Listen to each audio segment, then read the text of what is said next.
All right, just a quick little video on the CETME Model C that I've been building from a bent receiver and a parts kit. We are in the stage of the build where I have a functioning firearm. It goes bang, it's fine. It works. It works mostly without fail. I'm not completely done with the metal work yet. After that, I have to go get it finished, either Cerakote or Parkerizing, depending on what my guy is actually able to do. But one of those two is going to be the option that I pick. So, mistakes were made. The first and most kind of noticeable thing is that barrel is not 100% straight. It bowed off to the left just ever so slightly during welding. And ignore the welds.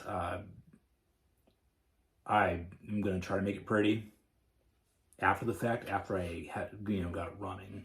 That wasn't my main concern, and I am not a welder, and I don't have the best equipment with which to weld. So it looks kind of ugly right now. That's going to get fixed. I also accidentally welded the barrel pin hole on this side at first. Tried to clean that up as much as I could. Oh well. So, I don't know if you guys can see that. If you're going to do this, press in your barrel with a mechanical press. Do not try to hammer it in. It's not a fun time. It takes way too long, and you're gonna mar up your chamber face a little bit. Just do the press. What else? I'm trying to think of what other mistakes I made with this. If you have feeding issues, blame it on the magazines first and not the gun. I should have known that it was a bad magazine. Not even a bad magazine, a correctable magazine, but the magazine was at fault for not feeding correctly. That has since been resolved. I have that magazine in my parts box, and we're going to show you. So I'll go ahead and just put this together real quick and give you kind of a rundown. The bolt carrier, you don't need to do anything with. Ideally, I did have to replace the firing pin on this just because the tip was completely broken off in the parts kit I received. Okay, so one other thing you want to do before you start building is make sure and inspect every single part down to the smallest detail before you start building. Otherwise, you don't want to find that part X is broken and you order part X, then part Y is also broken and you're just paying, multiple shipping charges. I was ordering a different part I made several parts orders when I could have condensed it into one, or, one or two. Could have saved myself the shipping cost. So that's my fault, my bad. A couple parts I did have to replace with the firing pin. The cocking handle spring was in two pieces, non-functional. Ended up having to replace that. The ejector spring and ejector, they were kind of rough. The spring was a little loose and the ejector just didn't really look good. Ended up replacing both those. Replaced the grip with a new old stock one. It actually fits a lot better than the one that was even on there to begin with. Fire control group obviously has to be converted to semi-automatic. There are guides to that. You make sure you do that. It's not worth the trouble you'd find yourself in if you didn't. So, the wood that I got was actually pretty decent quality. It's not bad for military surplus. Probably got banged around by a Spanish soldier enough to where I actually wasn't expecting good wood. I'm glad I got good wood. There's a lot of fitment too when you do these. Like anytime I fit a buttstock to a weapon of this design, whether it's a MP5 clone or whatever, you have to file these holes out in the actual stock to where you can just drive a pin through. It should be just push in and out. These are still a little tight all of a sudden for some reason. I don't know what the issue is. I can correct that later. So, again, really good wood. So, over the trim.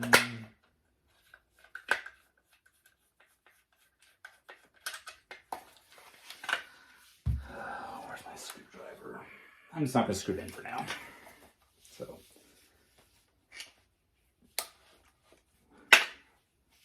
got the sling, of course.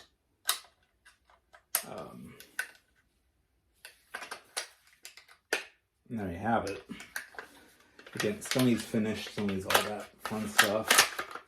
But, yeah. What else? I had a thought, but I let it go. Anyway. Surplus magazine. It's a dummy round made from, funny enough, I pulled an EPR out of a live round to make it not a live round anymore, stuck it in my pocket and forgot about it. Got home, it was in my pocket, so I didn't want to send it down the barrel because it's a little marred up, so let's make a dummy round out of it. Because I lost my snap cap inside of my G3 magazine. I don't know where they are. I did some cleaning, but you know.